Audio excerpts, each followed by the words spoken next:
G. Willikers here with an important question. What creative thing are you doing to stay healthy, wealthy, and wise? How are you spending the extra time that retirement has given you? Today I'm going to reveal what works great for me, and I can almost guarantee you have never seen this before. I paint volcanic driftwood. That's right, volcanic driftwood from trees that were downed by the volcanic eruption of Mount St. Helens in Washington State. Stay tuned and I'll show you how I do it. Once you see this, you can too. Mount St. Helens erupted catastrophically on May 18, 1980, causing 57 deaths, massive environmental destruction, and widespread ashfall across the United States.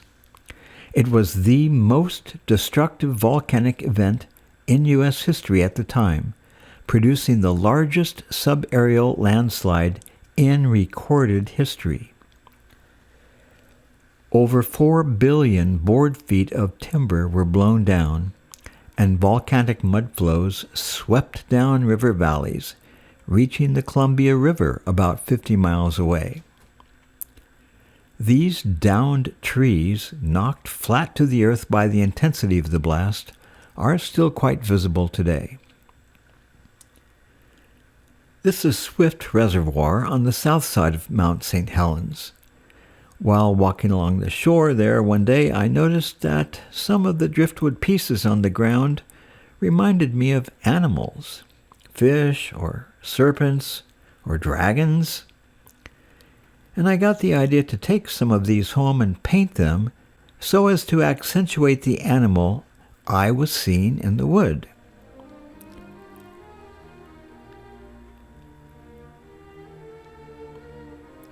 The pieces can be all sizes, from quite small to very large and heavy. My only limit was to be able to fit it in my car, so the biggest I ever got was 7 feet long. When I'm trying to decide which piece to select for painting, it's important to study it carefully. I'm looking for features in the wood that suggest some kind of animal. Maybe fish, reptile, horse, dog, whale, could be most anything. So, finding what could be an eye, a mouth, a fin, a flipper, or anything that suggests an animal, this is the first step.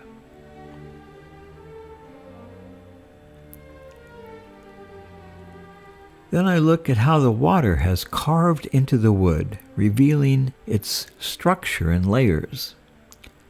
When I paint, I want to emphasize these. I don't paint to cover up how the water has shaped wood. I highlight it. It's what gives each piece its unique texture and look.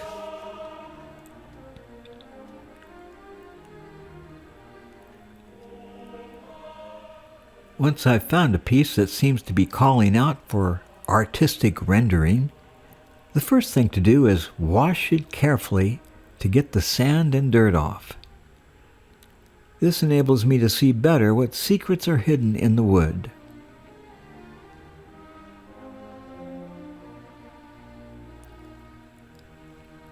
After it is dried, I take it to my work area. Here I have tubes of all kinds of paint, mostly acrylic, but also bottles of ink, glitter, all kinds of things.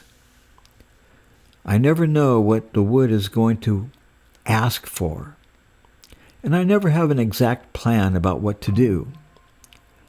I just study the shape of the piece, the different levels created as the water revealed the wood's grain by removing some areas and leaving others. I want to depict those in color so they become even more visible.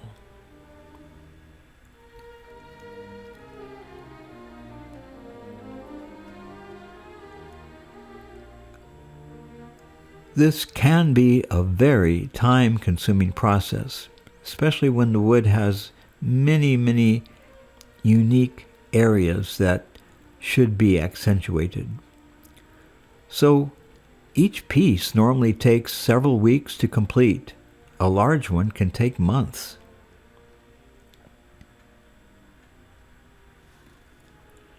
I'm not put off if the piece's complexity leads to rendering a creature with two heads, or a head in the wrong place, or no mouth, or any other seeming monstrosity. It's all part of the fun of discovering what lies hidden in the wood and what the water has revealed to tumbling it over the miles and years.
Thanks for joining me today on this episode of Age Allies.